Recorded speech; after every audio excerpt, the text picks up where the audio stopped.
Depois que meu neto olhou o porão, ele gritou: "Vovó, precisamos sair daqui!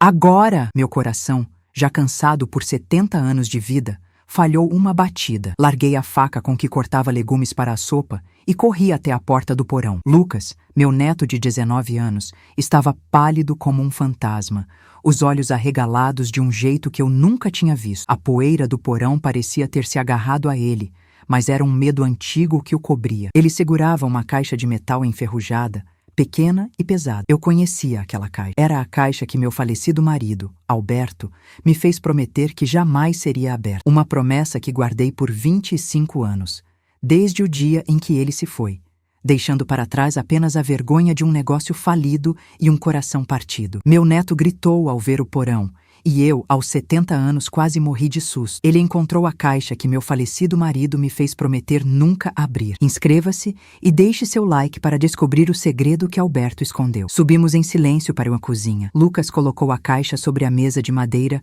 com um baque surdo. Suas mãos tremiam. "Vovó, o que é isso?" ele perguntou, a voz ainda fraca. Eu me sentei, sentindo o peso do mundo desabar sobre meus ombros. É o passado, meu querido. Um passado que deveria ter ficado enterrado. Mas Lucas não era do tipo que aceitava respostas vagas. Com uma chave de fenda que encontrou na gaveta, ele forçou a fechadura enferrujada. O estalo do metal se abrindo soou como um tiro na quietude da nossa casa. Dentro, não havia joias ou dinheiro. Havia apenas papéis amarelados, um diário de capa de couro e algumas fotografias. Eram provas. Provas de que Alberto não tinha falido por incompetência. Ele fora traído, destruído por seu sócio e melhor amigo, Marco. Os documentos contavam uma história fria e cruel. Contratos falsificados, desvio de fundos, assinaturas forjadas. Marco, o homem que hoje era um dos empresários mais respeitados da cidade, havia roubado tudo de nós. O diário de Alberto era ainda pior. Cada página era um grito de dor e desespero. Ele descrevia a humilhação, a perda da confiança e, por fim, a descoberta da verdade. Nas últimas páginas, a dor deu lugar a um plano de vingança meticuloso que ele nunca teve a chance de executar. A doença o levou antes. Ele morreu pensando que seu legado era de fracasso, mas deixou para trás as sementes da verdade. Lucas lia cada palavra, o rosto se transformando de choque para uma raiva fria e dura. Era a mesma raiva que eu via nos olhos de Alberto nos seus últimos meses. "Nós temos que fazer alguma coisa", disse Lucas, batendo a mão na mesa. "Não podemos deixar que ele continue vivendo como um rei enquanto ele morreu na miséria." O medo que senti no início se transformou em uma brasa antiga que eu pensei estar apagada. A injustiça que engoli por décadas voltou com um gosto amargo. "Lucas, isso é perigoso", eu disse, minha voz um sussurro. "Marco é poderoso. Ele tem amigos em todos os lugares. Nós somos apenas nós dois." Mas ao olhar para meu neto, eu vi a juventude e a coragem que eu e Alberto tínhamos perdido. Ele não via os obstáculos, apenas a necessidade de justiça. Ele não tinha o medo que a vida me ensinou a ter. Naquela noite, nenhum de nós dormiu. Eu preparei um chá quente que mal tocamos. Ficamos sentados na cozinha, a caixa aberta entre nós como uma ferida. Eu contei a Lucas sobre os velhos tempos, sobre como Alberto e Marco eram como irmãos. Eles construíram a empresa do zero, com sonhos e suor. Contei sobre os jantares em família, sobre a esposa de Marco, Sônia, que era minha melhor amiga. Contei como, da noite para o dia, tudo acabou. Eles nos cortaram de suas vidas, pararam de atender nossas ligações, espalharam a história de que Alberto era um mau administrador, um homem que arruinou o próprio sonho. Nós nos tornamos os rejeitados, enquanto eles subiam cada vez mais alto na sociedade. Contar aquilo em voz alta, depois de tantos anos, fez a dor parecer nova de novo. 3 dias depois, Lucas veio até mim com um plano. Não era o plano de Alberto, que envolvia confrontos e riscos diretos. Era algo mais moderno, mais sutil. Marco seria homenageado em um grande evento de caridade na semana seguinte. Toda a elite da cidade estaria lá. A imprensa cobriria tudo. "Vamos usar as palavras dele contra ele, vovó", disse Lucas, mostrando-me um site de notícias no seu computador. "Vamos expor a verdade para todos, no momento em que ele estiver no seu pedestal mais alto." A ideia me assustou, mas também me deu uma faísca de esperança. Era uma chance de limpar o nome de Alberto, de dar a ele a paz que nunca teve. Passamos os dias seguintes nos preparando. Lucas digitalizou cada documento, cada página do diário. Ele organizou tudo em uma apresentação clara e inegável. Meu papel era diferente. Eu conhecia as pessoas. Eu sabia quem eram os jornalistas que ainda tinham alguma integridade. Usando um nome falso, enviei e-mails anônimos para alguns deles, prometendo uma história que mudaria a cidade. Dei a eles apenas o suficiente para despertar a curiosidade. A cada passo, eu sentia uma mistura de terror e força. Eu estava fazendo algo que Alberto teria feito se tivesse tido tempo. Eu estava terminando a sua última tarefa, por ele e pelo futuro do nosso neto. A noite do evento chegou fria e com uma chuva fina. Eu e Lucas não fomos ao salão. Assistimos tudo de casa, pela transmissão ao vivo na internet. Meu coração batia tão forte que parecia querer sair do peito. Vimos Marco subir ao palco, sorridente e confiante, recebendo aplausos. Ele começou seu discurso, falando sobre ética, honestidade e trabalho duro. A hipocrisia era tão grande que me deu náuseas.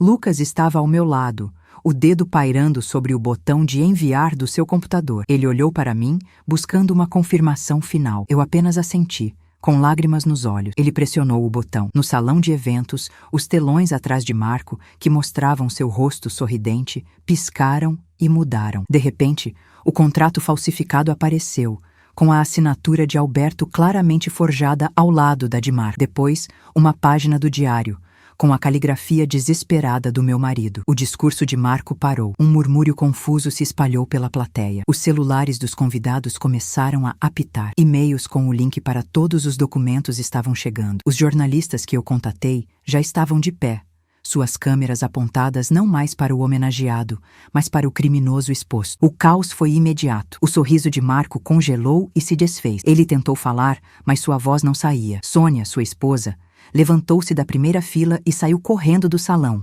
o rosto coberto de vergonha. Vimos pela tela Marco sendo cercado por seguranças, enquanto as pessoas o olhavam com desprezo e choque. A transmissão foi cortada, mas o estrago estava feito. A vingança de Alberto, silenciosa por um quarto de século, finalmente tinha encontrado sua voz. Não através de um grito, mas de um clique. Na manhã seguinte, a notícia estava em todos os lugares. A polícia havia aberto uma investigação formal. As ações da empresa de Marco despencaram. Seus parceiros de negócios emitiram notas se distanciando dele. O castelo que ele construiu sobre as ruínas da vida do meu marido estava desmoronando, tijolo por tijolo. Eu e Lucas ficamos em casa, em silêncio. Não havia euforia, nem celebração, apenas um alívio profundo e cansado. Um peso que eu carregava há tanto tempo finalmente havia sido tirado de mim. Naquela tarde, fomos ao cemitério. Levei as flores favoritas de Alberto. O dia estava ensolarado, como se o próprio céu estivesse limpando as sombras do passado. Ficamos parados diante da sua lápide simples. Conseguimos, meu amor. Sussurrei para o vento. Seu nome está limpo. Descanse em paz. Lucas colocou a mão no meu ombro. O vovô ficaria orgulhoso de você, vovó. De nós. Eu sabia que ele estava certo. A vingança não trouxe Alberto de volta. Não apagou a dor e os anos de luta, mas trouxe justiça. E com a justiça veio uma espécie de paz, uma página virada. Olhei para o meu neto, o futuro da nossa família, e soube que, a partir daquele dia, poderíamos finalmente começar a construir algo novo sobre as fundações limpas da verdade. Os dias que se seguiram foram estranhos, cheios de um silêncio barulhento. O nome de Marco estava em todos os jornais, na televisão, na boca das pessoas na rua. O escândalo era o maior que a cidade já tinha visto. Amigos de longa data o abandonaram, e o império que ele construiu sobre a mentira começou a ruir como um castelo de cartas. Eu e Lucas acompanhávamos tudo de longe, como se assistíssemos a um filme sobre a vida de outras pessoas. A justiça estava acontecendo, mas era um processo público e feio. E nós nos fechamos em nossa pequena casa, protegendo a paz que havíamos conquistado. A raiva tinha se esgotado, dando lugar a um vazio cansado. O fantasma de Alberto parecia finalmente ter sossegado, mas eu sentia que ainda faltava uma peça para que o quebra-cabeça do passado ficasse completo. Uma semana depois da noite do evento, o telefone tocou. Era um número que eu não conhecia. Atendi com o coração apertado, esperando ser um jornalista insistente, ou pior, uma ameaça, mas a voz do outro lado era fraca, hesitante e terrivelmente familiar. Era Sônia. Eu preciso falar com você, ela disse, a voz embargada pelo choro. Por favor, não sobre ele, sobre nós. Meu primeiro instinto foi desligar. 25 anos de silêncio e dor gritavam dentro de mim. Mas algo naquela voz, a mesma voz da amiga com quem dividi segredos e sonhos, me impediu. Lucas me olhou, a preocupação estampada em seu rosto. Ele balançou a cabeça.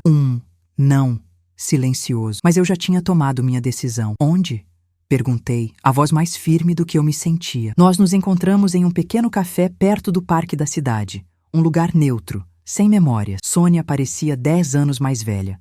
O cabelo perfeitamente arrumado estava sem brilho e havia olheiras profundas sob seus olhos. Ela não usava joias nem roupas caras. Era apenas uma mulher quebrada, despida da armadura de riqueza que usou por tanto tempo. Ela não pediu desculpas imediatamente. Em vez disso, ela me contou sua história. Uma história de um casamento que se tornou uma prisão dourada. Ela sabia que Marco era cruel nos negócios, mas nunca imaginou a profundidade da traição contra Alberto. Quando descobriu, anos depois, ele a ameaçou. Ameaçou tirar tudo dela, incluindo os filhos, se ela ousasse abrir a boca. Ela viveu com aquela culpa, com aquele medo por décadas. Eu era uma covarde, ela admitiu, as lágrimas escorrendo pelo seu rosto sem que ela fizesse esforço para limpá-las. Eu escolhi o conforto em vez da lealdade. Eu troquei nossa amizade pela segurança. E eu me odiei por isso todos os dias. Ela então abriu a bolsa e tirou um envelope. Eu não posso consertar o passado, disse ela, empurrando o envelope pela mesa, mas posso ajudar a garantir o futuro. Dentro não havia dinheiro. Havia documentos, extratos bancários de contas secretas no exterior, cópias de e-mails que Marco pensava ter apagado, detalhando não apenas o roubo da empresa de Alberto, mas outros crimes, outras fraudes. Eram provas que a polícia jamais encontraria sozinha. Ele me fez guardar isso como uma espécie de seguro para ele. Agora é o seu seguro.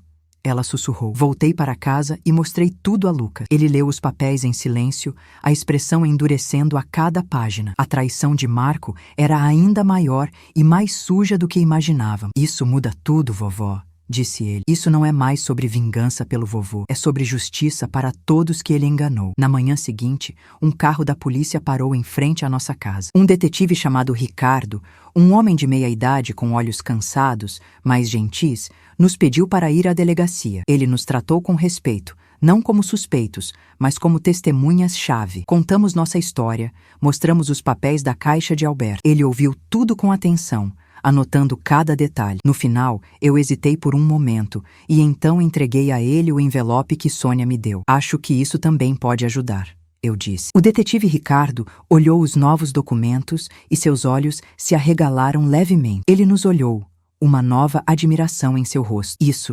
Isso é mais do que suficiente, ele falou. Vocês não apenas limparam o nome de Alberto, vocês acabaram de derrubar um castelo inteiro. A prisão de Marco aconteceu 2 dias depois. Não foi discreta. Foi filmada por todas as emissoras. Vimos o homem que destruiu nossa família ser levado de sua mansão, o rosto pálido e chocado, finalmente desprovido do poder que o protegera por tanto tempo. Foi o fim definitivo de uma era de mentiras. O processo legal foi longo, mas nós não participamos diretamente. Nossas provas eram a base de tudo. Outras vítimas de Marco apareceram, encorajadas pela sua queda. O homem que fora um pilar da comunidade revelou-se um poço de corrupção. Meses se transformaram em 1 ano. Marco foi condenado a uma longa pena de prisão. Seus bens foram congelados e, eventualmente, parte do dinheiro roubado foi recuperado e distribuído entre as vítimas, incluindo nossa família. Não era uma fortuna, mas era o suficiente para dar a Lucas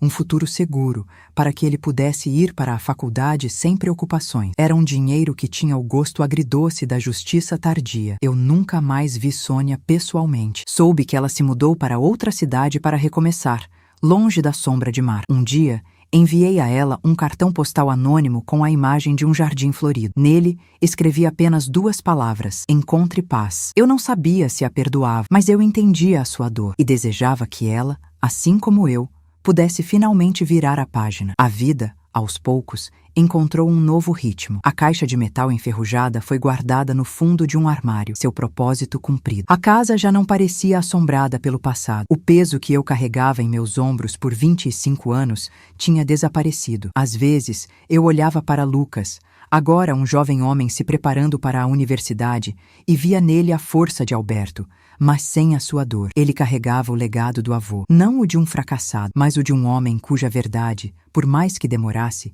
finalmente encontrou a luz. Eu voltei a fazer minhas sopas, a cuidar do meu pequeno jardim. A vingança não me trouxe alegria, mas me deu algo mais precioso: A liberdade de viver o resto dos meus dias não como a viúva de um homem derrotado, mas como a guardiã de uma história de justiça e, finalmente, de paz. 1 ano se passou desde a noite que mudou tudo. A poeira da vingança assentou, e a vida encontrou um novo tipo de normalidade. A paz que eu senti no cemitério não foi um evento único, mas algo que cresceu devagar, como as plantas no meu jardim. Lucas se formou no colégio e foi aceito na universidade, em um curso de direito. A ironia não me passou despercebida. O neto do homem destruído pela falta de justiça agora queria dedicar sua vida a ela. O dinheiro recuperado do processo contra Marco garantiu que ele pudesse estudar sem o peso financeiro que esmagou seu avô. Nós não falávamos muito sobre o que fizemos. Não precisávamos. Era um laço silencioso entre nós, um segredo compartilhado que nos fortaleceu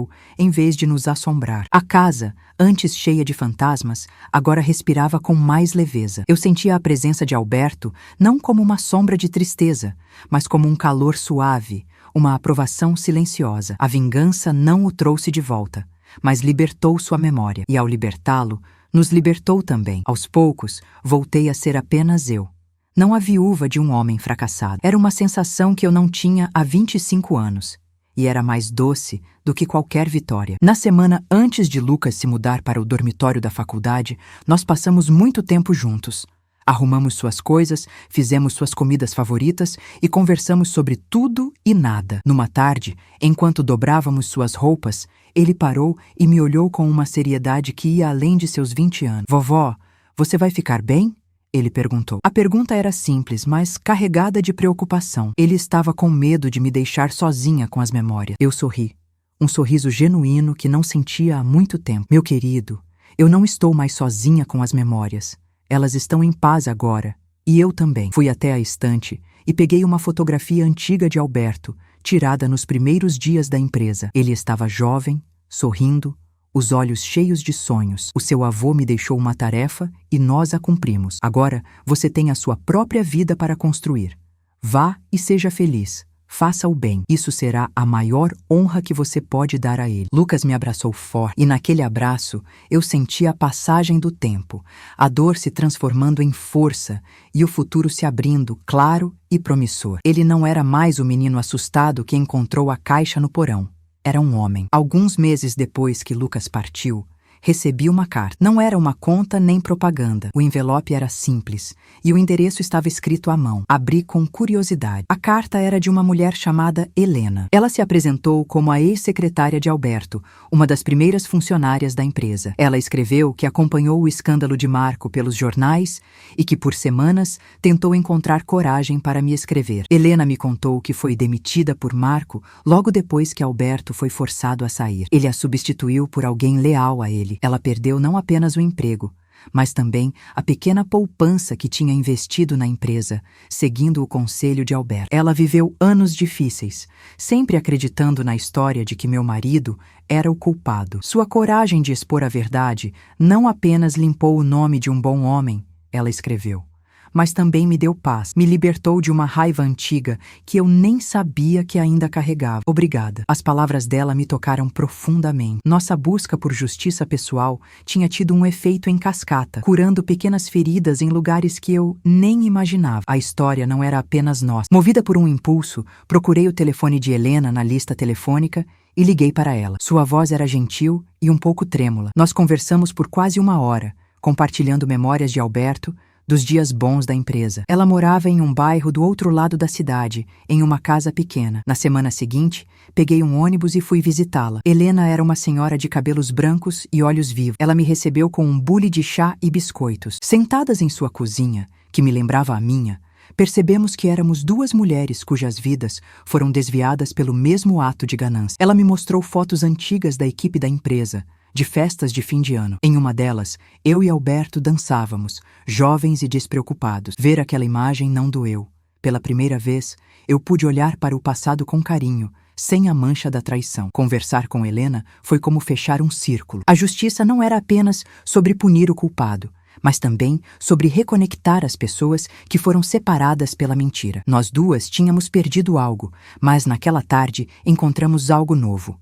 Uma amizade improvável, nascida das cinzas do passado. Aquele encontro com Helena despertou algo em mim. Eu passei tantos anos vivendo para dentro, guardando minha dor, que me esqueci de como era se conectar com o mundo. Percebi que havia outras Helenas por aí. Pessoas enganadas por Marco e por outros como ele, que perderam tudo e nunca tiveram voz. Com a ajuda de Lucas, durante suas férias, comecei a pesquisar. Encontramos artigos sobre outras fraudes, outros pequenos empresários que foram à falência. Comecei a frequentar um centro comunitário local. No início, eu apenas ouvia. Depois, comecei a compartilhar minha história, de forma anônima, sem citar nomes. Falei sobre a importância de guardar documentos, de desconfiar de promessas fáceis, de não ter vergonha de procurar ajuda. Minha experiência, antes uma fonte de vergonha, tornou-se uma ferramenta. Criei um pequeno grupo de apoio, onde pessoas mais velhas podiam vir para conversar sobre problemas financeiros, aprender a identificar golpes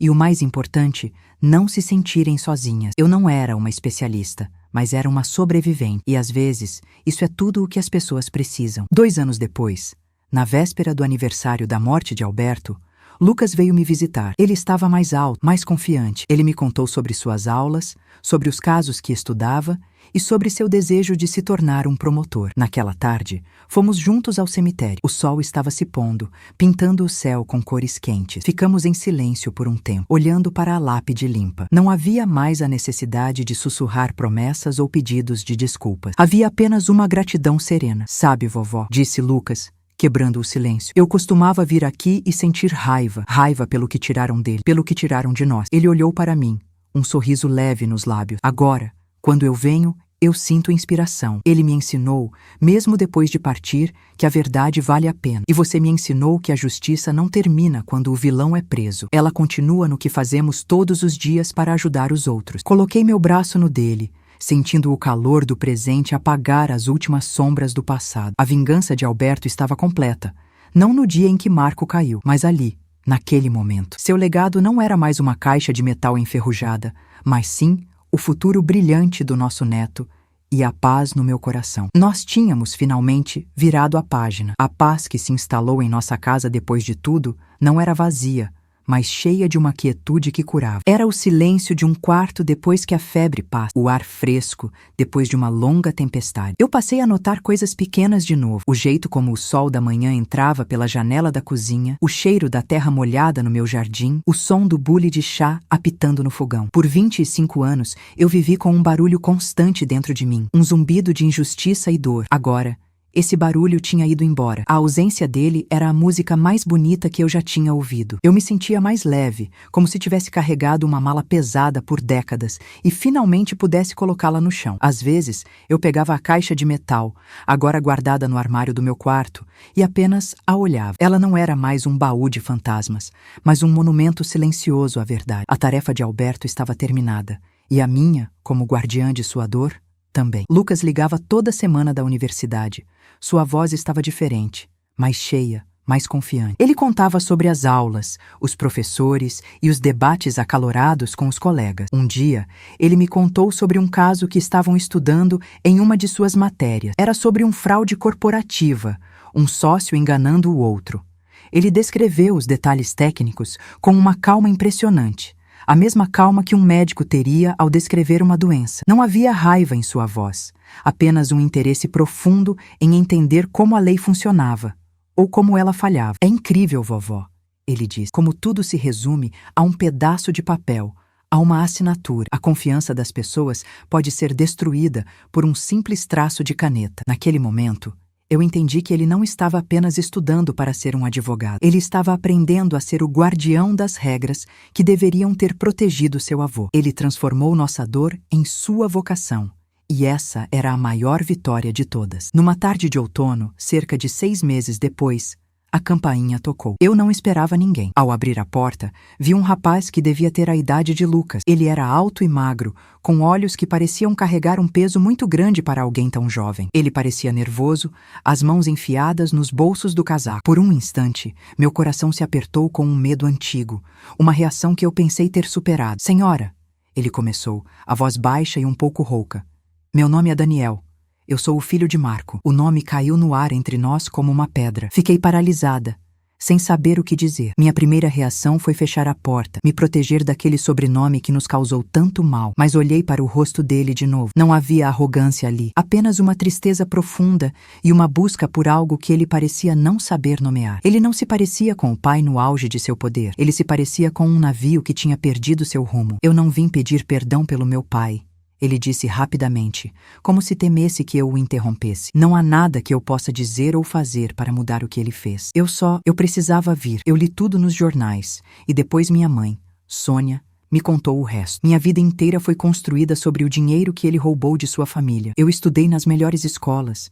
Tive tudo o que queria. E nada daquilo era de verdade. Ele fez uma pausa, engolindo em seco. Quando tudo desabou, eu percebi que eu não sabia quem era meu pai e também não sabia quem eu era. Eu só queria, talvez, saber quem era o homem que ele destruiu, o seu marido, Albert. Aquele pedido, tão simples e tão honesto, quebrou a barreira de gelo que se formava ao redor do meu coração. Ele não estava ali para defender o pai. Estava tentando se encontrar nas ruínas que o pai deixou para trás. Lentamente, eu abri mais a porta. Entre, eu disse, minha própria voz me surpreendendo. Vou preparar um chá. Nós nos sentamos na cozinha, na mesma mesa onde Lucas e eu abrimos a caixa. O silêncio era pesado, mas não hostil. Eu contei a Daniel sobre Albert, mas não contei sobre o homem derrotado e doente dos últimos anos. Contei sobre o jovem sonhador que conheci, o homem que acreditava que podia construir algo grande e honesto com seu melhor amigo. Fui até a estante e peguei um álbum de fotos antigo. Mostrei a ele uma foto de Alberto e Marco, ambos com 20 e poucos anos, sorrindo em frente ao pequeno galpão que foi o primeiro escritório da empresa. Eles abraçavam um ao outro, os olhos brilhando com esperança. Este era o seu pai, eu disse suavemente, apontando para o jovem Marco. E este era o meu Albert. Eles eram irmãos, de verdade. O dinheiro e a ganância envenenaram algo que era bom. Daniel olhou para a foto por um longo tempo, os dedos traçando a imagem do pai que ele nunca conheceu. Vi uma lágrima escorrer por seu rosto. Ele não a enxugou. Quando ele se levantou para ir embora, parecia um pouco mais alto, como se um pequeno peso tivesse sido tirado de seus ombros. Obrigado, ele sussurrou. Isso significa muito.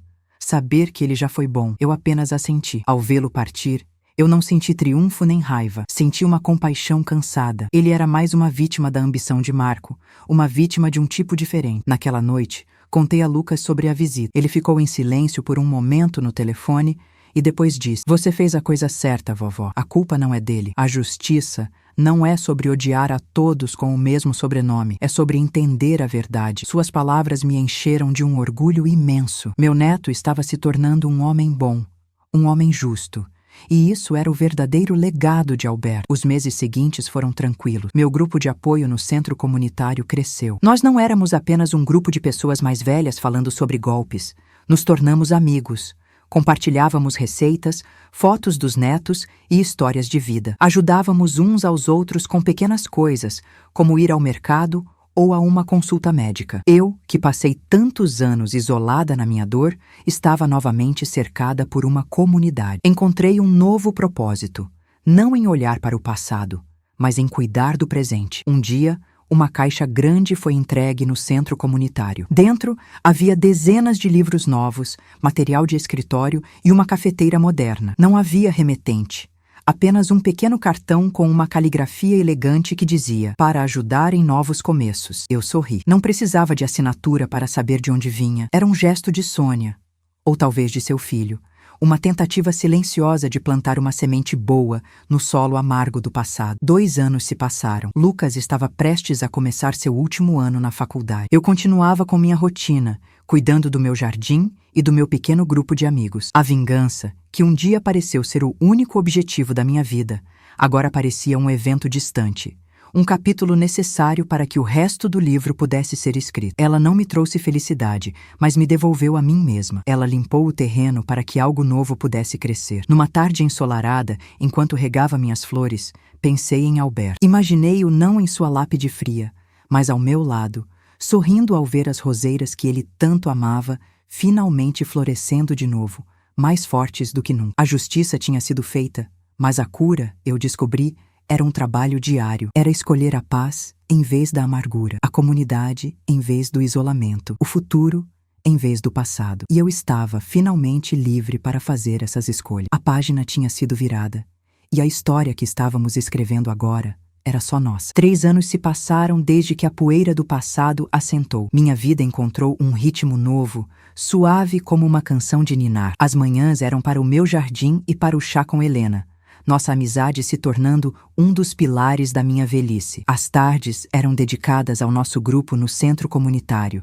que agora chamávamos de Recomeçar. Era um nome simples, mas que carregava o peso e a leveza de nossas histórias. Nós não apenas falávamos de finanças, falávamos da vida. Um dos membros mais quietos era um senhor chamado Ricardo, um viúvo que tinha perdido todas as suas economias em um golpe pela internet. Ele raramente falava, mas seus olhos tristes ouviam tudo, buscando nas histórias dos outros um pedaço de sua própria cura. Eu via nele o mesmo desamparo que vi em Alberto, e meu coração se apertava. Meu marido, Alberto, foi traído pelo próprio sócio, Marco. O que você faria se descobrisse uma traição tão cruel de alguém que confiava? Comente o que você acha e compartilhe. Numa dessas tardes, ao voltar para casa, encontrei um envelope diferente na minha caixa de correio. Não era uma conta nem uma carta de amigos. Era um envelope grande, de papel grosso, com o selo de um escritório de advocacia do centro da cidade. Meu estômago gelou por um instante. Advogados, para mim, ainda eram sinônimo de problema. Com as mãos um pouco trêmulas, abri a carta na mesa da cozinha. As palavras eram formais, cheias de termos que eu mal entendia, mas a mensagem era clara. Era uma proposta de Sônia, a viúva de Marco. Ele havia falecido na prisão há quase 1 ano, de um ataque cardíaco. A carta dizia que, como um gesto de boa vontade e para encerrar todos os assuntos pendentes, ela estava oferecendo uma quantia em dinheiro como reparação pelos danos causados à nossa família. A quantia era grande, o suficiente para me dar uma vida de luxo que eu nunca quis e para garantir o futuro de Lucas várias vezes. Mas ao olhar para aquele número no papel, não senti alegria nem alívio. Senti nojo. Era o dinheiro do sangue e das lágrimas de Alberto. Era o preço da nossa ruína, agora devolvido como se fosse uma compra cancelada. Minha primeira reação foi rasgar o papel, queimar o envelope e esquecer que aquilo existiu. Aceitar aquele dinheiro parecia uma traição final à memória do meu marido, como se sua dor pudesse ser comprada. Passei a noite em claro, andando pela casa silenciosa, o fantasma daquela proposta me assombrando. O dinheiro não traria Alberto de volta, não apagaria os 25 anos de vergonha e solidão. Então, para que servia? Na manhã seguinte, liguei para Lucas. Ele estava no meio de um estágio em um escritório da Defensoria Pública, sua voz soando mais madura e calma a cada dia. Contei a ele sobre a carta, minha voz carregada de indecisão e raiva. É dinheiro sujo, Lucas. Não posso tocar nisso, eu disse, esperando que ele concordasse. Ele ficou em silêncio por um longo momento, e eu podia imaginá-lo do outro lado da linha, pensando não com o coração, como eu, mas com a mente treinada que ele estava desenvolvendo. Vovó, eu entendo, ele disse finalmente, mas tente pensar de outra forma. Não é o dinheiro de Marco, é o dinheiro que deveria ter sido seu e do vovô desde o início. Ele foi roubado e agora está sendo devolvido. Não é um presente, é uma restituição. Suas palavras me fizeram parar. O que ele fez foi imperdoável, continuou Lucas, e nenhum dinheiro muda isso. Mas o dinheiro em si não tem culpa. Ele é apenas uma ferramenta. Você pode rejeitá-lo por orgulho, e ele voltará para a família de Marco, que não precisa dele. Ou você pode pegá-lo e transformá-lo em algo bom. Fazer com ele o que o vovô teria feito. Construir algo. A justiça não é só punir o mal, vovó. Às vezes, é usar as ruínas para criar um alicerce novo. Desliguei o telefone sentindo uma clareza que não esperava. Lucas estava certo. A raiva me mantinha presa ao passado. A ação poderia me levar para o futuro. Naquele momento, pensei em Ricardo e em seus olhos perdidos. Pensei nas outras pessoas do nosso grupo, todas vítimas de predadores como Marco. Na semana seguinte, liguei para o advogado e aceitei a proposta. O processo foi rápido e impessoal. Eu não vi Sônia nem Daniel. Tudo foi resolvido através de papéis e assinaturas. Quando o valor foi transferido para minha conta, olhei para o extrato no banco e não senti nada, além de um peso enorme de responsabilidade. Aquele dinheiro não era meu, era um legado. Com a ajuda de Lucas nas férias, contratei um pequeno consultor financeiro e um advogado para me ajudar a criar uma fundação. A Fundação Legado Alberto. O objetivo era simples: oferecer apoio jurídico e emocional gratuito para idosos que foram vítimas de fraudes financeiras. Usamos parte do dinheiro para alugar uma pequena sala perto do centro comunitário e contratar uma assistente social em meio período. No dia em que inauguramos oficialmente a fundação, Convidei todo o grupo a recomeçar. A sala era pequena, mas cheia de esperança. Expliquei o que a fundação faria e de onde vieram os recursos, sem mencionar nomes, apenas dizendo que era o resultado de uma antiga injustiça que finalmente encontrou um propósito. Vi lágrimas nos olhos de muitas pessoas. Ricardo se levantou e, pela primeira vez, sua voz soou firme na frente de todos. Eu pensei que minha história tinha acabado. Ele disse. Pensei que o que me restava era apenas esperar. Mas isso me faz sentir que talvez haja uma segunda chance de lutar. Naquele momento, eu soube que tinha tomado a decisão certa. A dor de Alberto, destilada por anos de silêncio, havia se transformado em um escudo para proteger os outros. Alguns meses depois, escrevi uma carta curta para Sônia, enviada através de seu advogado. Eu não ofereci perdão nem palavras de consolo. Apenas relatei os fatos. Prezada senhora Sônia, escrevi. Os fundos que você transferiu foram usados para criar uma fundação que ajuda vítimas de fraude. O nome da fundação honra meu falecido marido. Acredito que esta é a única forma justa de usar esse dinheiro, transformando uma perda em um ganho para a comunidade. Não há mais nada a ser dito entre nossas famílias. Desejo que encontrem paz. Eu nunca recebi uma resposta. E não esperava uma. Nosso diálogo tinha acabado. A vida continuou. Lucas se formou com honras e aceitou um emprego na promotoria de uma cidade vizinha, perto o suficiente para nos visitarmos nos fins de semana. Ele se tornou um homem íntegro e compassivo, o tipo de homem que Alberto teria se orgulhado de ser. A fundação cresceu, ajudando dezenas de pessoas a recuperar não apenas seu dinheiro, mas sua dignidade. Eu nunca mais me senti sozinha com as memórias. Elas agora faziam parte de uma história maior. Uma história de resiliência. A caixa de metal enferrujada continuava no meu armário, mas eu raramente pensava nela. O verdadeiro tesouro não estava nos papéis que ela continha, mas no que fomos capazes de construir a partir dele. A vingança de Alberto não foi um ato de destruição, mas de criação. E a paz que encontrei não era o silêncio do fim, mas o som gratificante de um novo começo. 5 anos se passaram desde a inauguração da fundação. O tempo, que antes era um inimigo que arrastava correntes, agora era um amigo gentil. Minha rotina era um bálsamo. O jardim florescia sob meus cuidados, e a fundação Legado Alberto, que começou numa sala pequena, agora ocupava um andar modesto num prédio comercial. Tínhamos 2 advogados voluntários e uma rede de apoio que crescia a cada dia. Lucas, meu neto, agora era um promotor. O orgulho que eu sentia por ele era tão grande que às vezes parecia que meu peito não podia conter. Ele carregava a justiça não como uma espada, mas como uma balança, sempre pesando os fatos com cuidado e compaixão. Ele não visitava com tanta frequência. Seu trabalho o consumia, mas nossas ligações semanais eram o ponto alto da minha semana. O grupo Recomeçar continuava a se encontrar, agora mais como um clube social do que um grupo de apoio. Helena e eu éramos inseparáveis. Ricardo, o homem que mal falava, agora era um dos nossos voluntários mais dedicados na fundação. Ele ajudava a organizar os papéis e a acolher as pessoas que chegavam, oferecendo um copo de água e um ouvido atento. A dor não tinha desaparecido de seus olhos, mas agora havia uma luz de propósito que a acompanhava. Ele havia transformado suas ruínas em um abrigo para os outros. Eu via o legado de Alberto florescer não apenas na placa de metal na porta da fundação, mas nos olhos de cada pessoa que ajudávamos, em cada pequena vitória contra a ganância que destrói vidas. A paz que eu sentia era profunda, construída sobre a certeza de que a dor do meu passado tinha finalmente encontrado seu significado. Numa tarde fria de outono,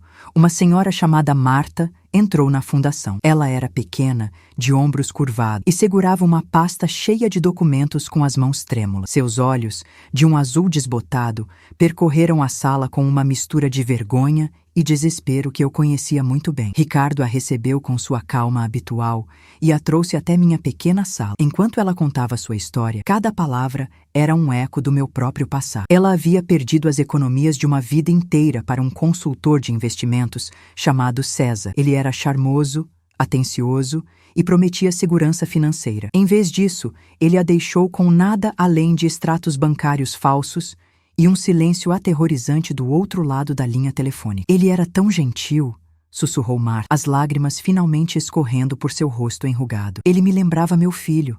Eu confiei nele. Senti uma pontada de raiva fria, uma sensação familiar que eu pensava ter enterrado. Era a mesma tática de Marta, usar a confiança, a amizade, como uma arma. Consolei Marta, prometendo que faríamos tudo o que pudéssemos. Naquela noite, Não consegui dormir. A história dela reabriu uma ferida que eu pensava estar cicatrizada. Eu olhava para o teto do meu quarto e via não apenas o rosto de Marta, mas o de Alberto, pálido e derrotado em seus últimos dias. A injustiça tinha muitas faces, mas a dor que ela deixava era sempre a mesma. Percebi que o mal que Marco representava não morreu com ele na prisão. Ele havia deixado sementes, e elas continuavam a brotar no escuro. Começamos a investigar o caso de César.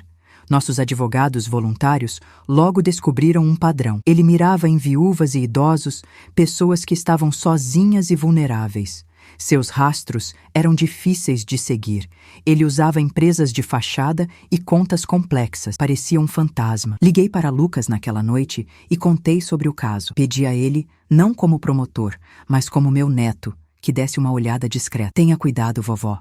Ele disse, sua voz séria. Essas pessoas podem ser perigosas. Eu já enfrentei o pior tipo de perigo, meu querido.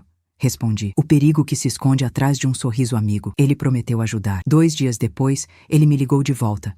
E o que ele disse fez meu sangue gelar. César não era um lobo solitário. Ele tinha aprendido seu ofício em uma das primeiras empresas de investimento que Marco havia criado depois de destruir a nossa. Era uma empresa que foi fechada por irregularidades anos atrás, mas não antes de treinar uma geração de predadores. As táticas, a linguagem, a forma de falsificar documentos, tudo era um espelho do método de Marco. César era um discípulo, um fantasma do homem que arruinou minha vida. A revelação me atingiu como um soco. Eu tinha pensado que a história com Marco estava encerrada, que sua morte na prisão tinha sido o ponto final, mas eu estava errada. O mal não é uma pessoa.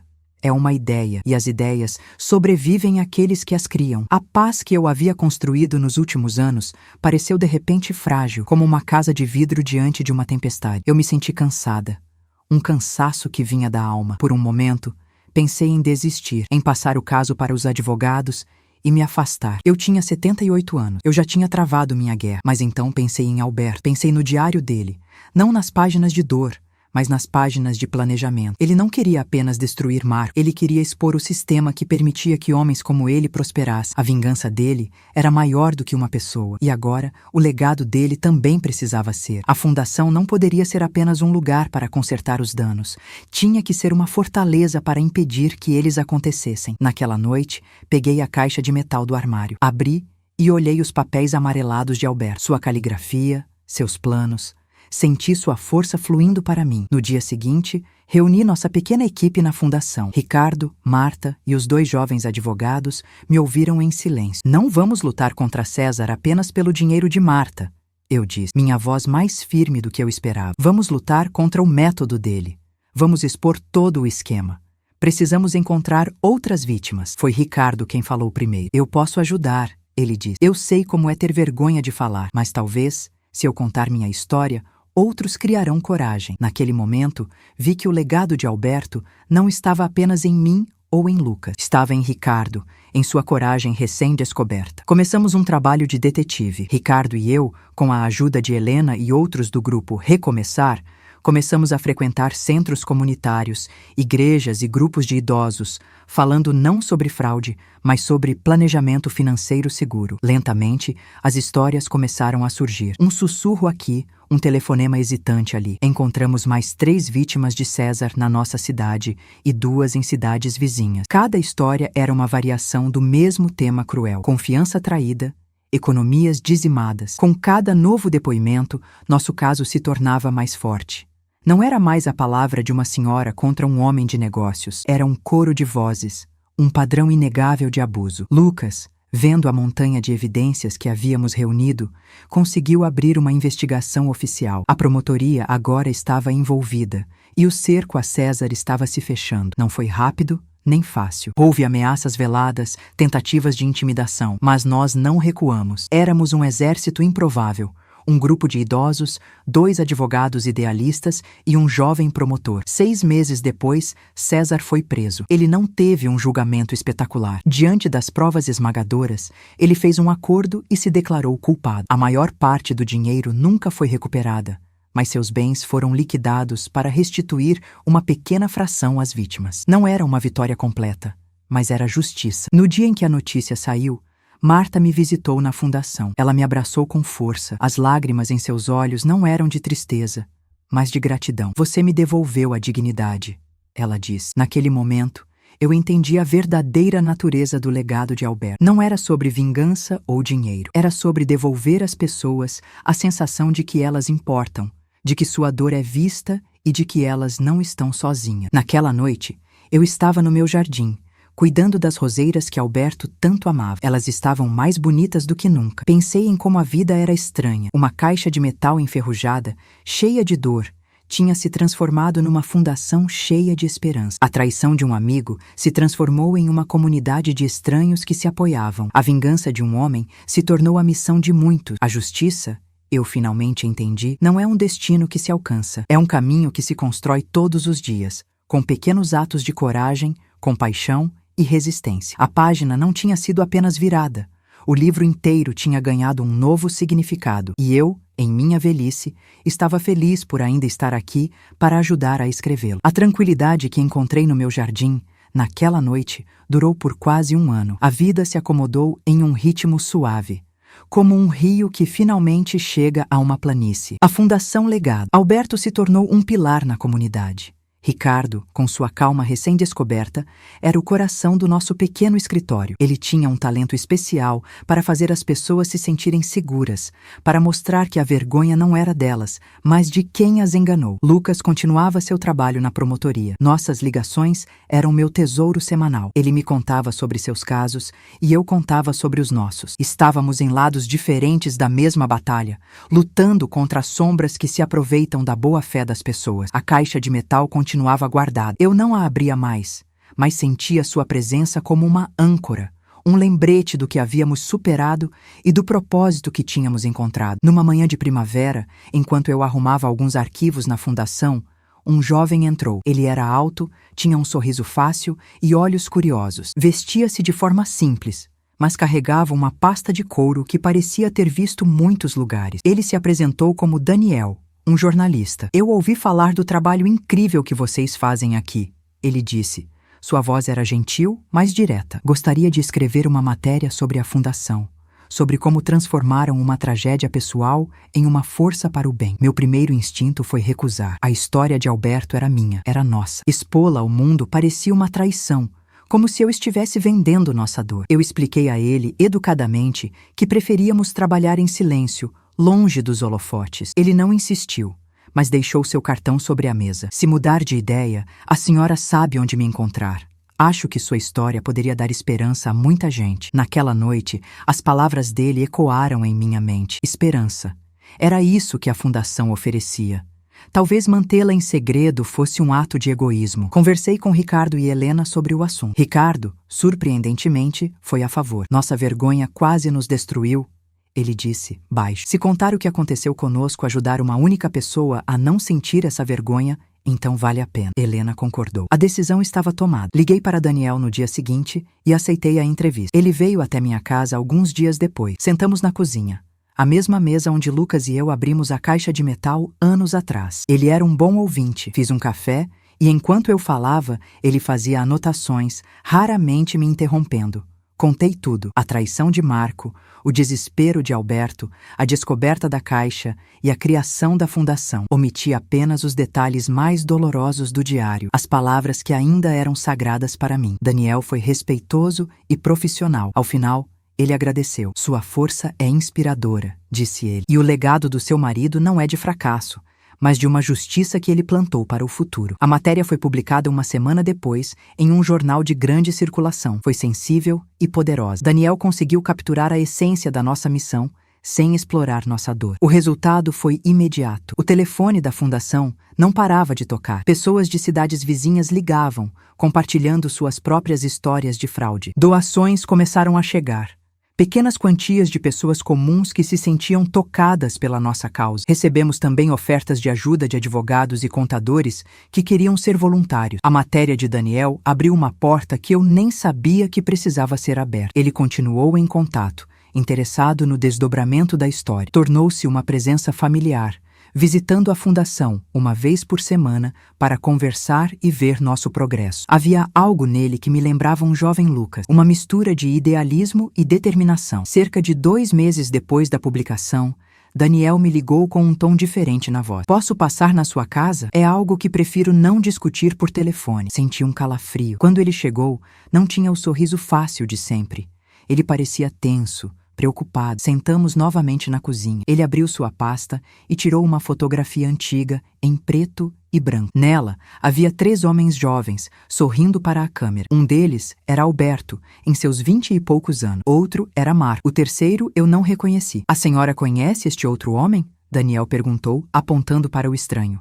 Balancei a cabeça. Nunca o vi. O nome dele era Raul, disse Daniel, a voz baixa. Ele era o terceiro sócio na empresa. Ele desapareceu pouco antes da suposta falência. Meu coração bateu mais forte. Alberto nunca havia mencionado um terceiro sócio. Desapareceu? Como assim? Daniel respirou fundo. Eu estava pesquisando os registros antigos da empresa para dar mais profundidade à sua história. O nome dele aparecia nos documentos iniciais, mas depois sumiu.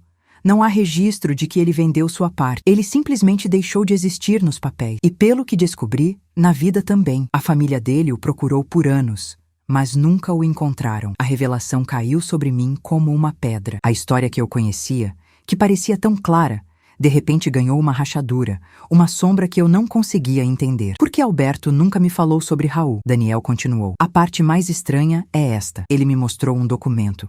Uma cópia de uma transferência bancária, feita semanas antes do colapso da empresa. Uma grande quantia de dinheiro saiu de uma conta conjunta de Alberto e Marco para uma conta desconhecida. Uma conta que, segundo a pesquisa de Daniel, pertencia a Raul. O chão pareceu sumir sob meus pés. Aquilo não fazia sentido. Não pode ser, eu sussurrei. Alberto foi traído.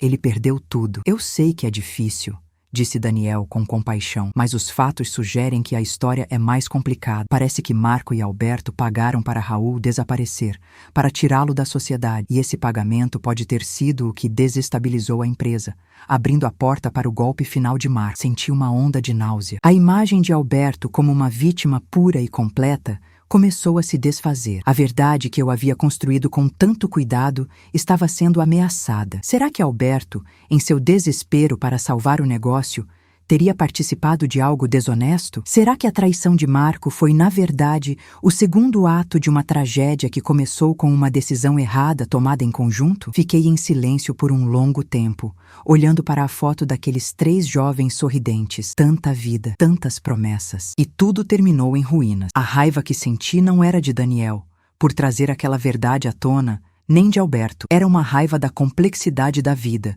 de como as pessoas boas podem tomar decisões ruins sob pressão. Olhei para Daniel. O que você vai fazer com isso? Ele me encarou, seus olhos sérios. Ainda não sei. A história agora é outra. Não é mais apenas sobre a traição de Marco. É sobre segredos e sobre como uma única decisão errada pode criar ondas de destruição por décadas. Ele fechou a pasta.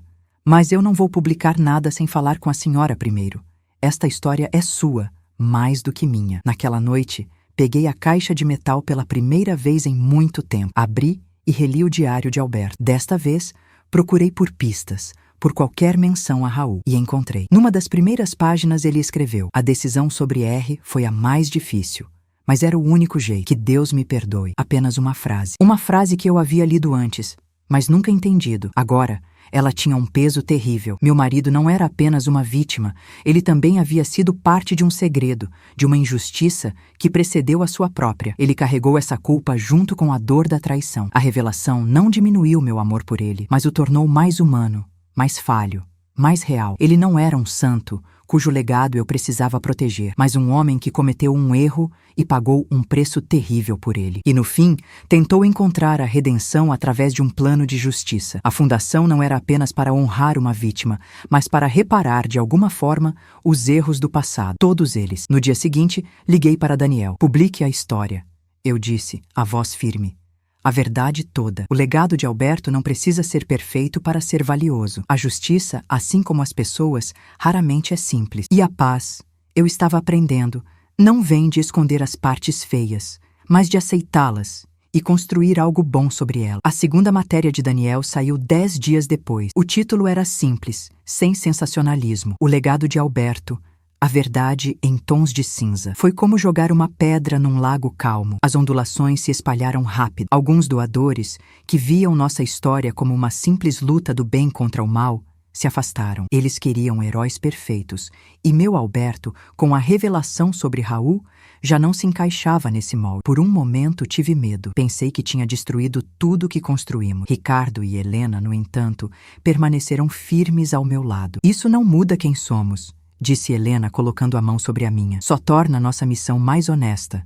Ricardo concordou, seus olhos calmos transmitindo uma força que me sustentou. Ele entendia o peso dos erros do passado melhor do que ninguém. A reação mais difícil foi a de Lucas. Ele me ligou na noite em que o artigo foi publicado. Sua voz não era de raiva, mas de uma profunda confusão. Vovó, por quê? Por que contar isso ao mundo?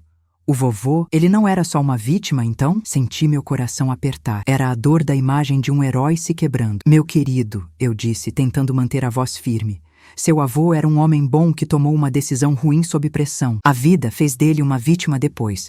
Mas a história dele não começou ali. A verdade completa não o diminui, apenas o torna humano. Houve um longo silêncio do outro lado da linha. Finalmente, ele suspirou. Eu preciso de um tempo para pensar sobre isso. Aquela conversa foi a mais dolorosa de todas, mais até do que descobrir o segredo de Alberto. A pureza da admiração de um neto é algo frágil e precioso. Uma semana se passou em silêncio tenso. O telefone da fundação tocava menos. As doações pararam. Comecei a me perguntar se a honestidade tinha um preço alto demais. Foi numa tarde chuvosa que a campainha da fundação tocou. Ricardo atendeu e veio até minha sala com uma expressão curiosa. Tem uma senhora querendo falar com você.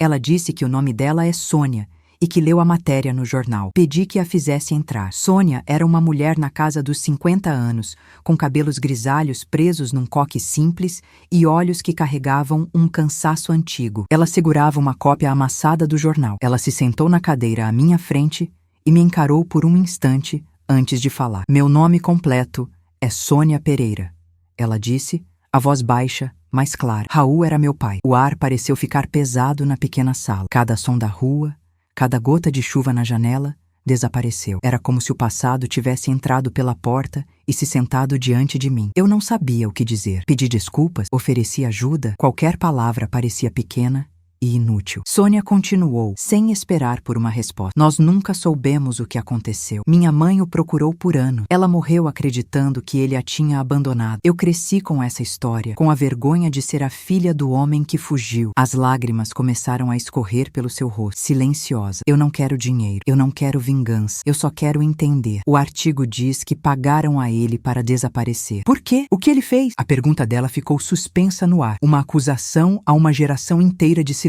Naquele momento, eu soube o que precisava fazer. Abri a gaveta da minha mesa e peguei a chave da minha casa. Venha comigo, Sônia. As respostas não estão aqui. Estão na caixa do meu marido. Fomos para minha casa em silêncio. Preparei um chá enquanto ela esperava na cozinha, no mesmo lugar onde Daniel havia se sentado. Coloquei a caixa de metal sobre a mesa, entre nós duas. Desta vez, abri-la não pareceu um ato de violação, mas de necessidade. Entreguei o diário de Alberto a ela. Eu não sei todos os detalhes, eu disse suavemente, mas talvez ele possa te contar. Sônia pegou o diário com as mãos trêmulas. Por mais de uma hora, a única coisa que se ouvia na cozinha era o virar das páginas amareladas e seus soluços contidos. Ela leu a única frase que eu havia encontrado. A decisão sobre R foi a mais difícil, mas era o único jeito. Que Deus me perdoe. Mas ela encontrou outras coisas. Pequenos trechos que eu não tinha entendido. Alberto descrevia Raul como um homem brilhante, mas instável, que estava se envolvendo com pessoas perigosas e colocando a empresa em risco. A decisão de afastá-lo, pelo que o diário sugeria, não foi por ganância, mas por medo. Eles lhe deram o dinheiro para que ele pudesse recomeçar em outro lugar, longe dos problemas que ele mesmo havia criado. Foi uma solução imperfeita e covarde, um segredo que abriu a primeira rachadura na amizade deles.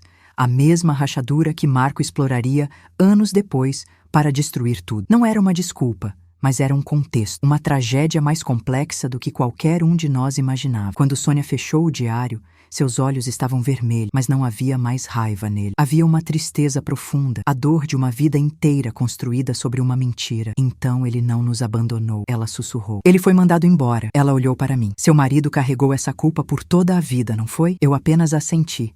As palavras presas na garganta. A dor dele e a dor dela eram duas faces da mesma moeda antiga. Naquele dia, a Fundação Legado Alberto encontrou seu verdadeiro propósito. Não era apenas para lutar contra os vilões do presente, mas para curar as feridas deixadas pelos erros do passado. Todos os erros. No dia seguinte, reuni Ricardo e Helena. Propus uma mudança. A Fundação não se limitaria a casos de fraude. Ajudaríamos pessoas a encontrar respostas, a fechar capítulos abertos, a lidar com injustiças familiares que o sistema legal ignorava. Começamos com Sônia. Usamos os recursos da Fundação para ajudá-la a obter os registros antigos e, finalmente, conseguir um atestado de óbito para seu pai, que havia falecido anos atrás em outra cidade, sob outro nome. Foi um pequeno ato de burocracia, mas para ela significou encerrar décadas de incerteza. Devolveu a ela a dignidade do nome de seu pai. A notícia desse novo trabalho se espalhou, não pela imprensa,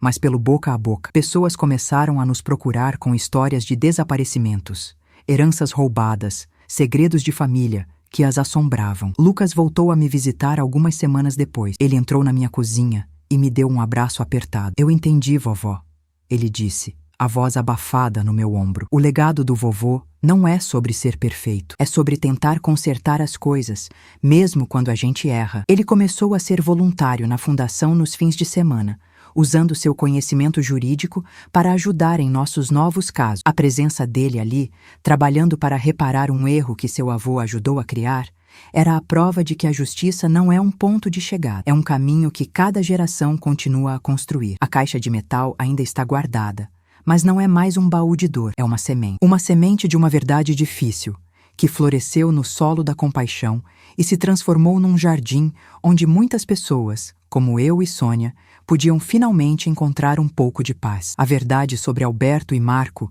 veio à tona, mudando tudo para mim e meu neto. O que você achou dessa reviravolta chocante? Inscreva-se para mais histórias intensas como a minha.